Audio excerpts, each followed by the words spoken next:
السلام علیکم ورحمۃ اللہ وبرکاتہ۔ میرے ہم وطنوں، بات یہ ہے کہ مجھے اس بات کی سمجھ نہیں آتی کہ یہ لوگ جو غریبوں کی جنگ لڑتے ہیں، غریبوں کے حقوق کی بات کرتے ہیں،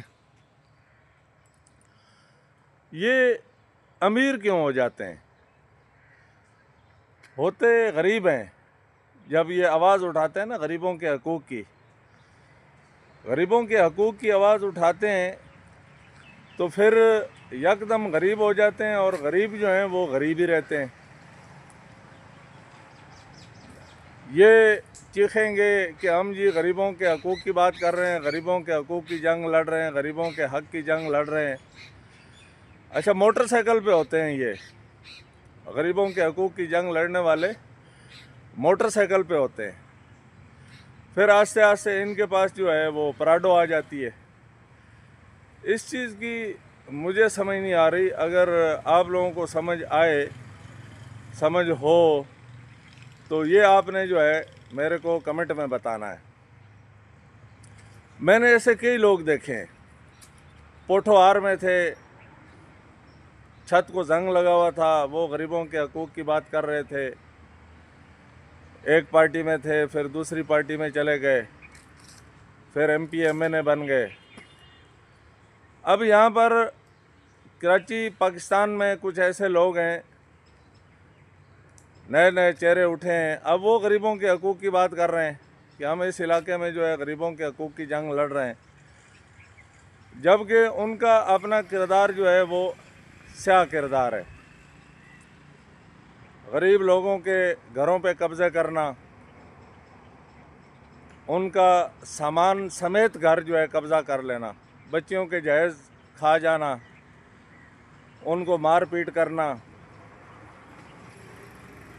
یہاں تک کہ پلاٹوں کی خاطر جو ہے قتل کر دینا، وہ بھی آج کل لگے ہوئے ہیں کہ ہم غریبوں کے ساتھ زیادتی نہیں ہونے دیں گے، غریبوں کے حقوق کے لیے جو ہے ہم جنگ لڑ رہے ہیں۔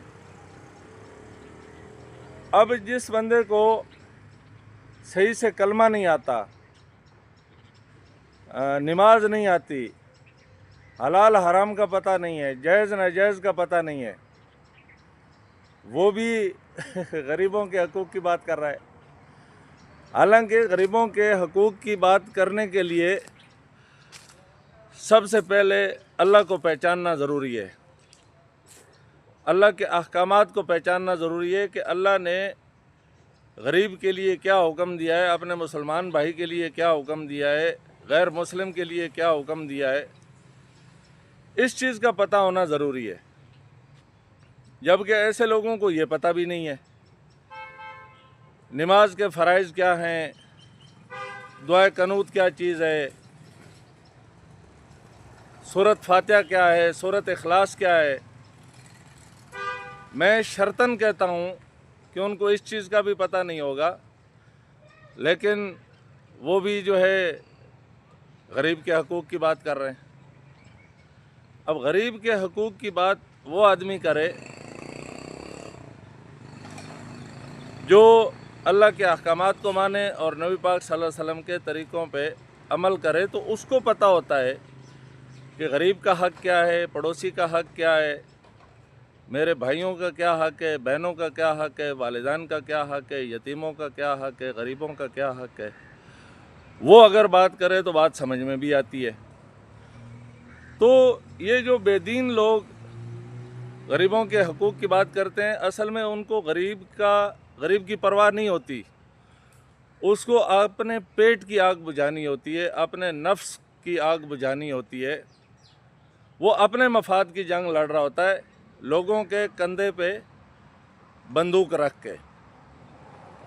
یہ مجھے بھی پتہ ہے اور آپ کو بھی پتہ ہے، لیکن کچھ مفاد پرست لوگ پھر ان کی بات پہ کھڑے ہو جاتے ہیں اور ہاں میں ہاں ملاتے ہیں۔ ان کے مفاد مشترکہ ہوتے ہیں، ان لوگوں کے اپنے مفاد مشترکہ ہوتے ہیں، اس لیے وہ ایسے بندے کو لیڈر بناتے ہیں جو ظالم ہوتا ہے، جس کے دل میں رحم نہیں ہوتا، جس کو